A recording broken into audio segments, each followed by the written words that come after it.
Uba martel mukim haka khat prateri kurisa arjar puar ula lumnang ke jengelang baru kinong kitkam kinong elam ke HSPDP hadin belaher ke kubor hamsaya bekinong kersan bekinong elam kila pelut chaken PP bad baniat hu shaka perthai bekamde ke basisha.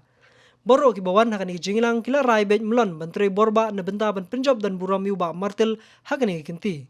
UMDC ke Makurau Constituency uba martel en mukim ula juba pi jingkren uba prestun tensong dangshan bo tere ban lech ke NPP dak ba kernga jan hadu 10 minit hakapor bi nong ilam ke NPP kila lech kro ayu. Haba keran hak jingelang kinong kitkam kinong ilam ke HSPDP maukun raw hak khalpra tereng halat karang jongsha uba martel ulaong ba dan chu kaweru ke parti ke basyong klikti klamwan khot yu ban yakun hakani ke election henry ula kentai nyamar urai kut ban yakun be nak HSPDP hak election arjar pulai na maukun raw ulong ru bagi thei bhabreu ke bamut ki parti beper ki wan wat yu henry ula rai ban ngot setia ki ngamut tang kumde dia ban dan suka weru ke parti ke besok kriti lamwan khot yau ba mukim na mau kenrau konstitusi.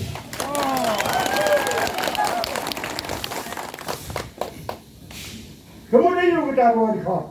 Oh gunung batai mana? Badai badan kam. Ngapa dengan tik? Yo uya mut pada set haru.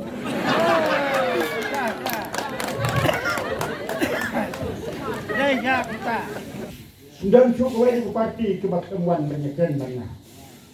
BJP, TNC, Kongres, NPP dah ada gitu ya. Oh UDP, batu cakap. Kaya kai ni mati. Uai uta ubahe matil bukin. Bakas new beriu. Bakas kumba ang imam na new clear labon bahap. Kumba ang imam na ubadondon rulale.